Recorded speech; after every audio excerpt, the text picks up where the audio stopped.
In the world of sports leadership, you'll be hard-pressed to find a resume more impressive than Andrea Williams. As we continue to celebrate Women's History Month, we spotlight Williams and the new role she's taking on in Chicago. Zahn joins us now with how she's hoping to bring a new winning tradition to the Near West Side. Yeah, getting off to a good start there as well. Andrea Williams has had quite the career in sports, but this is her first time working for a school as the new director of athletics at UIC. As she told me, she gets to be a bit of a homer for a change, and she's certainly excited for this new challenge. Andrea Williams is settling into her new role at UIC with big goals in mind. We want to strive to be excellent, so that means whether it's our student athletes in the classroom, if it's on the court, we want to win championships, we want to be able to hoist up trophies. Williams was named the Flames' new director of athletics in November. A former Division I volleyball and basketball player at Texas A&M, she understands what it means to be a student athlete and how she can be a role model. And I even have had some conversations with our student athletes here, especially our female athletes, and it's a big deal.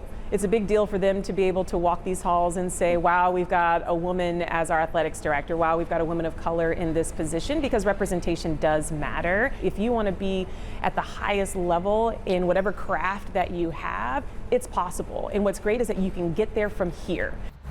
Williams got here by forging an impressive, trailblazing path that included working for the Big Ten Conference, where as associate commissioner in 2011, she was in charge of the inaugural Big Ten football championship game. So when you're talking about a historic conference that was established in 1892, and this is the first ever football championship game, and you had a woman running a male-dominated sport, that was a big deal. Williams has also worked in leadership roles with the NCAA, the College Football Playoff, the Utah Jazz, and the Big Sky Conference, where in 2016, she became the first African-American woman to serve as a conference commissioner at the Division I level. One thing that actually really saddens me about that appointment is the fact that I should not have been the first, right? Like in 2016, all the incredible African-American women that came before me that had wonderful success, experience, background, education, that should have been first. You know, I wish I was like the 100th, but that just wasn't the case. And so I recognize it, I wear it as a badge of honor, but I also know that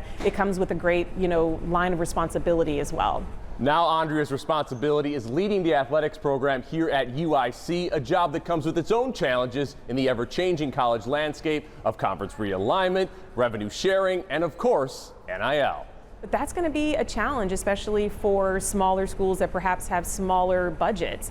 And we just have to figure out how to be creative. Again, if that's a space that we opt to be a part of, we have to find new ways to be able to operate. And I think that's what the whole point is in your question in terms of the changing landscape is you have to evolve. You have to be fluid and you have to be able to pivot. And I think that we have the right leadership here to do that, the right coaches and the student athletes to be able to move the needle at UIC.